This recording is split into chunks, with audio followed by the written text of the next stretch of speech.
Lancée le jeudi 2 novembre dernier à l'hôtel de ville de Libreville, la campagne de sensibilisation contre le cancer de la prostate dénommée Novembre Bleu a connu son épilogue ce mercredi 8 novembre au 5e et au 6e arrondissement sous la conduite du 5e adjoint au maire de la commune de Libreville, Issa Malam Salatou, qu'accompagnait le directeur général de la culture et de la santé publique, Jean Révigné Ingenza, et son adjoint, Jessica Catriona Ela Ekoga, qui est en charge des questions sanitaires. C'est dans la salle des mariages Thérèse Obam de la mairie du 5e arrondissement que s'est déroulée la séance. Après l'exposé du Dr Diop, axé essentiellement sur les problèmes liés à la prostate, le secrétaire général de la mairie du 5e arrondissement, Norbert Rodrigue Essono, a remercié les plus hautes autorités pour cette initiative. Je voudrais remercier les plus hautes autorités de la mairie de Libreville, y compris aussi les plus hautes autorités de ce pays, à savoir le ministère de la Santé, le président de la République, pour avoir justement pensé à mettre en avant ce problème qui, il faut le dire, devient un problème de santé publique, celui du cancer de la prostate. Je souhaite que le message que nous avions reçu ici, les questions qui ont été posées, les réponses pertinentes qui ont été données, seront assez suffisantes pour que nous puissions relayer l'information afin que, à côté du cancer du sein d'Octobre Rose, le cancer de la prostate soit aussi déclaré dans notre pays ennemi numéro 1. Il faut également noter que le deuxième adjoint au maire du 5e arrondissement, Mendoum Ambira Igor, a pris part également à cette sensibilisation. À la mairie du 6e arrondissement, Cizanzarion, le maire Ghislain Wilfried Issembi a dans son mot de bienvenue salué cette initiative. Cette initiative de la mairie de Libreville est salutaire et que nous pensons que l'année prochaine, hormis les hommes, mais les femmes également, doivent accompagner les hommes parce que nous sortons d'abord d'Octobre Rose. À la suite du maire du 6e arrondissement, le 5e adjoint au maire de Libreville, Issa Malam Salatou, s'est réjoui de l'implication du personnel, notamment le personnel féminin, et il a également interpellé l'assistance sur le bien fondé de se faire dépister. Je suis heureux de me retrouver au 6e arrondissement. Et tout à l'heure, quand nous étions au secrétariat de monsieur le maire, j'ai vu que même les dames étaient vêtues de t-shirts sur Novembre Bleu. C'est une très bonne chose. Et je me réjouis aussi de constater que dans la salle, il y a des dames qui sont venues écouter le message. Vraiment, mesdames, merci d'être là. Nous pensons que vous allez transmettre les informations que vous allez recevoir à vos voisins de maison, pour ne pas dire vos compagnons. C'est une autre façon de les appeler. Nous sommes au mois de décembre, certes, et notre campagne s'intitule Novembre Bleu. Tout simplement parce que la campagne a été lancée, l'officiel au niveau national a été lancé le 15 novembre, et elle prend fin le 15 décembre. Nous sommes encore dans le temps. Et surtout pour dire aussi qu'il n'est jamais trop tard pour bien faire. Je pense que vous verrez, vous allez comprendre pourquoi je le dis au sortir de cette présentation qui sera faite tout à l'heure par le docteur Diop, notre responsable du centre médical municipal d'Amboé, qui est, je le précise, cancérologue. Vous verrez qu'effectivement, c'était bien de le faire parce que nous allons tous être édifiés. Quel bilan fait-il de cette caravane itinérante contre le cancer de la prostate? C'est un bilan positif parce que quand on se rend compte du nombre de questions et de la qualité des questions posées par tous ceux qui ont participé à cette présentation, nous ne pouvons qu'être satisfaits. Nous espérons que le message est bien passé et que d'ores et déjà tous les hommes vont prendre conscience de cette pathologie, de ce cancer, et ils iront se faire dépister le plus rapidement possible et le feront de manière régulière. Dans son intervention, le docteur Stéphane Diop s'est appesanti sur les facteurs à risque. quels sont les facteurs de risque qui peuvent... Important à considérer, c'est l'hérédité ou simplement le fait d'avoir un antécédent familial de cancer de la prostate. En d'autres termes, si dans vos ascendants, il y a des hommes qui ont eu le cancer de la prostate, vous êtes également sujet à risque de faire ce cancer.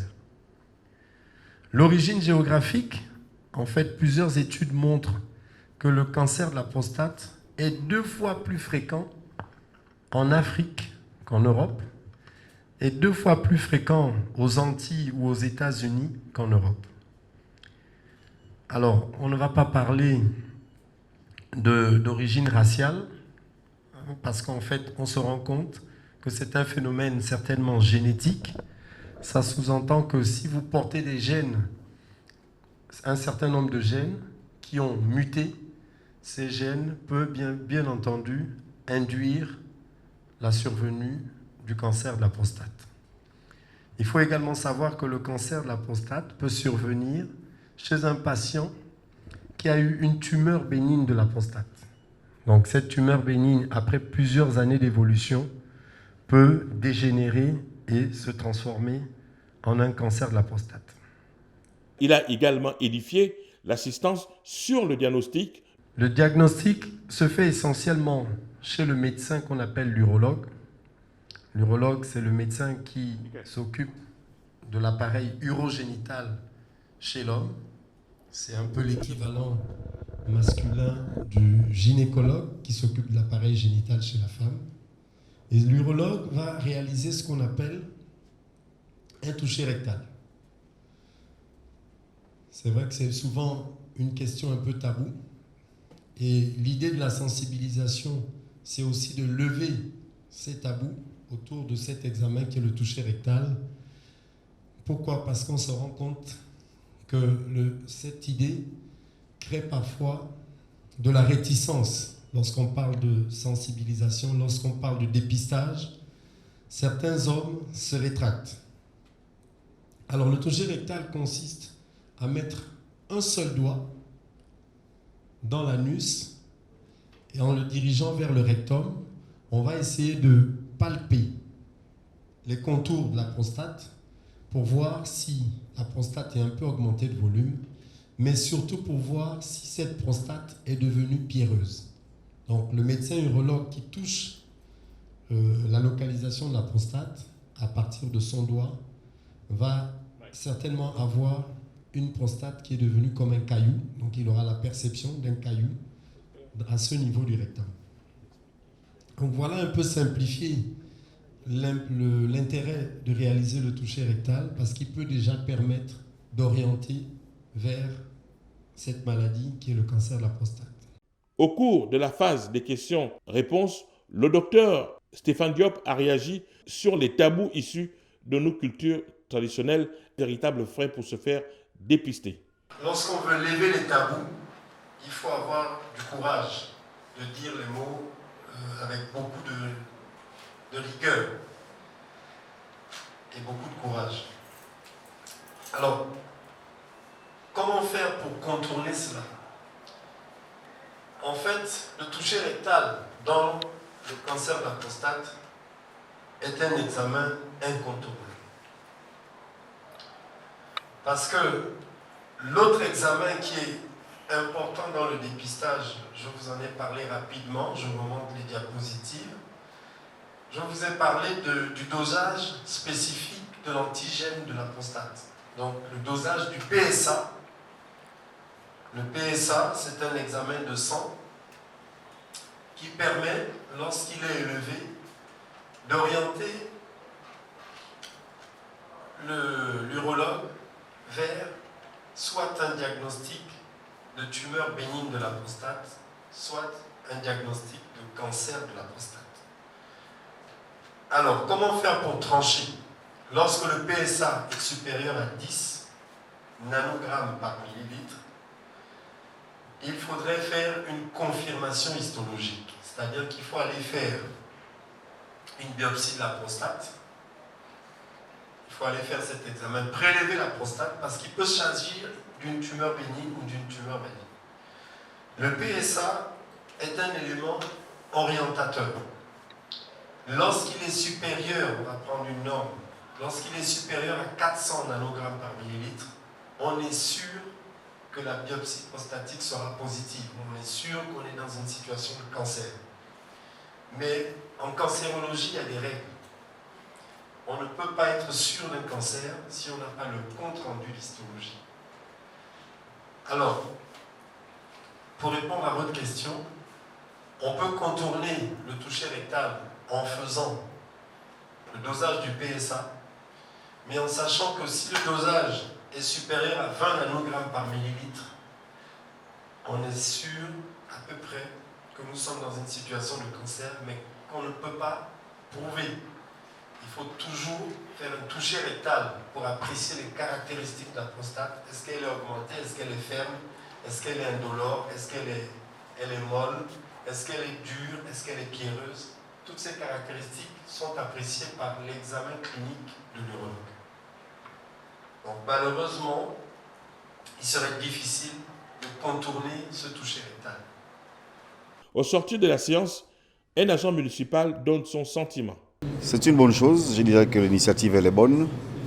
Elle est bonne parce que, comme disait tout à l'heure le docteur Diop, qu'une bonne partie des Gabonais, notamment les hommes, sont souvent atteints à partir de l'âge de 45 ans. Bon, je dirais plutôt que certains, c'est à l'âge de 50 ans. Et dans les interventions que j'ai écoutées ici et là, dans les interventions et dans les informations recueillies par moi, il est dit qu'un homme qui aurait des rapports sexuels réguliers est moins touché par la prostate. De l'autre côté, on nous dit aussi que la prostate est due à l'âge. Donc, si l'initiative a été lancée par l'Hôtel des Villes, je dis qu'elle est bonne, elle est la bienvenue. Cela permettra au moins aux uns et aux autres de pouvoir s'informer et de prendre des décisions, prendre les devants pour ne pas au moins être demain surpris à travers l'âge et à travers ses conséquences, soit longtemps rester assis, ne pas faire de l'activité physique, puisqu'il est de cela dont il est question. Pour les prochaines éditions, la mairie de Libreville va étendre la sensibilisation à l'ensemble des populations, car la maire de Libreville, Christine Mba Ndoutoum, fait de la santé de ses administrés une préoccupation majeure sur laquelle elle a bâti son plan d'action sociale et sanitaire, une dynamique qu'elle insuffle conformément à la volonté politique du chef de l'État, Ali Bongo Ondimba.